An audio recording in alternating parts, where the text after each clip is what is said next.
উঠেছে তাই তাকে বের করে দিলেন, বের হতে চাইল না, মেরে বের করে দিলেন। কত ভালো মানুষ আপনারা, আপনাদের দেখে মনে হচ্ছে সত্যি লক্ষ্মীপুরের মানুষ। মুসলমানের বাচ্চা, মদখোরকে বের করে দিলে আর সুদখোরকে মসজিদের সেক্রেটারি বানিয়ে দিলে। ঠিক আছে, দেখতে পাচ্ছি আমরা, কিন্তু মদ দেখতে পাচ্ছি, মদকে না, ঠিক বলেছে, আমরা তো দেখতে পাচ্ছি না। এই জন্যই তো বলেছি, আল্লাহ পাক কোরআনে বলেছে, আমি বলিনি বা শুনে নিন। আজকের বলে যাচ্ছি, মসজিদ কমিটি চেঞ্জ করে দেবেন তবে নেকি হবে, আর নইলে কিয়ামতের মাঠে আপনাদের ধরা পড়ে যাবে। কোরআনে আল্লাহ বলেছেন মসজিদ কমিটি কে হবে, বলবো বলবো হ্যাঁ, শুনে নিন। আল্লাহ পাক কোরআনে বলেছেন যাকে তাকে মসজিদ কমিটি করবে না। আল্লাহ বলছেন মসজিদ আমার ঘর, ওয়ান্নাল মাসাজিদা লিল্লাহি ফালা তাদউ মা আল্লাহি আহাদা, সূরা জিন। আল্লাহ বলছেন মসজিদ আমার ঘর, আর আমার ঘরে অন্য কারোর আলোচনা, ইবাদত, আরাধনা, উপাসনা চলবে না।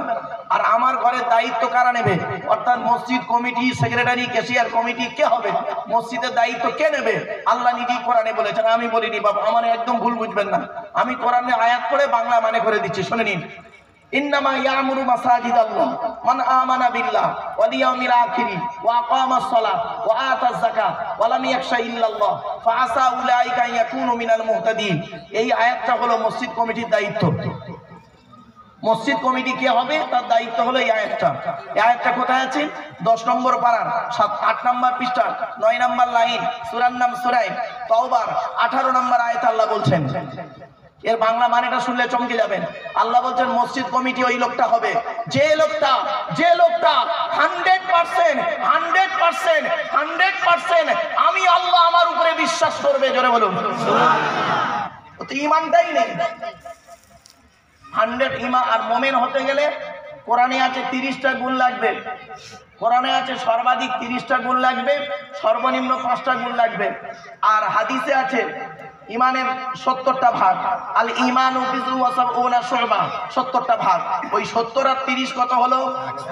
100টা গুণ যার মধ্যে থাকবে সেই লোকটা হবে খাঁটি মুমিন। 1 নাম্বার হলো আল্লাহ পাক কোরআনে বলেছেন যে ব্যক্তি 100% আমি আল্লাহ আমাকে বিশ্বাস করবে, ওই লোকটা মসজিদের দায়িত্ব নেবে। শুধু 100% বিশ্বাস করলে হবে না, ওয়াল ইয়াউমিল আখির, কিয়ামতকে 100% বিশ্বাস করতে হবে।